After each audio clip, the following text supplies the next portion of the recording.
जिनका जिनका नाम ही सूत है, तो क्योंकि जब उनका बलराम जी के द्वारा वध हो गया और उनको ब्रह्म हत्या लगी बलराम जी के लिए, तो बलराम जी ने ये मैं योगाचार्य शत्रुघ्न, निवर्तमान आर्मी धर्मगुरु। आजकल बहुत सी विद्वानों के द्वारा वर्ण के ऊपर, वर्ण व्यवस्था के बारे में तरह तरह के तर्क किए जाते हैं कि ब्राह्मण कौन है। इसको सही ढंग से बताने के लिए मैं भी अपना शास्त्र सम्मत एक मत दे रहा हूँ। श्रीमद् भागवत के 7-11-35 श्लोक के अंतर्गत, श्रीमद् भागवत 7-11-35, यस्य यलक्षणम प्रोक्तम पुंसो वर्ण भिव्यजकम यदन्यत्रापि दस्येति तत् ते नैव विनिर्दिशेत।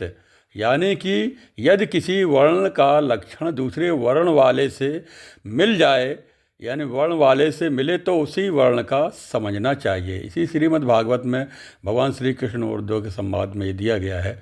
इस प्रकार से बहुत संख्या दी हुई है। बृहदारण्यक उपनिषद में इंद्र आदि देवताओं को क्षत्रिय बताया है। मित्र वरुण देवता के पुत्र अगस्त्य ऋषि और वशिष्ठ ऋषि भी तो क्षत्रिय हुए और वसी के पुत्र थे वशिष्ठ।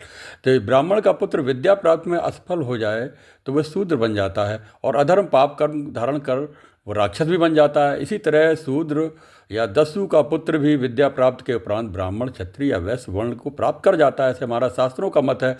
ऐसे वैदिक के इतिहास में वर्ण परिवर्तन के अनेक प्रमाण उपस्थित हैं। जैसे ऐतरेय ऋषि दास अथवा अपराधी के पुत्र थे, परंतु उच्च कोट के ब्राह्मण बने। उन्होंने ऐतरेय ब्राह्मण और ऐतरेय उपनिषद की रचना की। ऋग्वेद को समझने के लिए ऐतरेय ब्राह्मण अतिशय आवश्यक माना जाता है।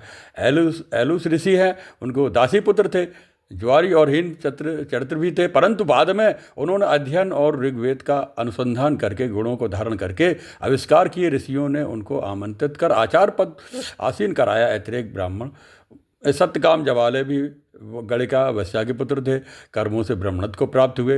राजा दक्ष के पुत्र शूद्र हो गए थे, प्रायश्चित स्वरूप तपस्या करके उन्होंने मोक्ष को प्राप्त किया।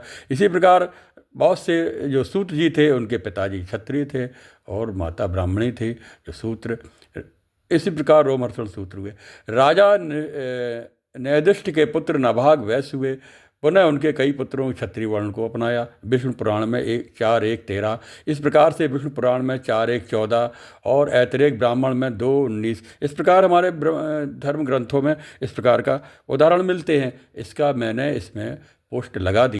सैकड़ों उदाहरण में पुराण में मिलते हैं, कुछ ही मैं दे रहा हूँ, दिया है, पोस्ट देख सकते हैं, उसमें इसका वर्णन मिल जाएगा। दृष्ट नभाग के पुत्र थे परंतु ब्राह्मण हुए और उनके पुत्र ने क्षत्रिय वर्ण अपनाया। विष्णु पुराण में 4-2-2 श्लोक संख्या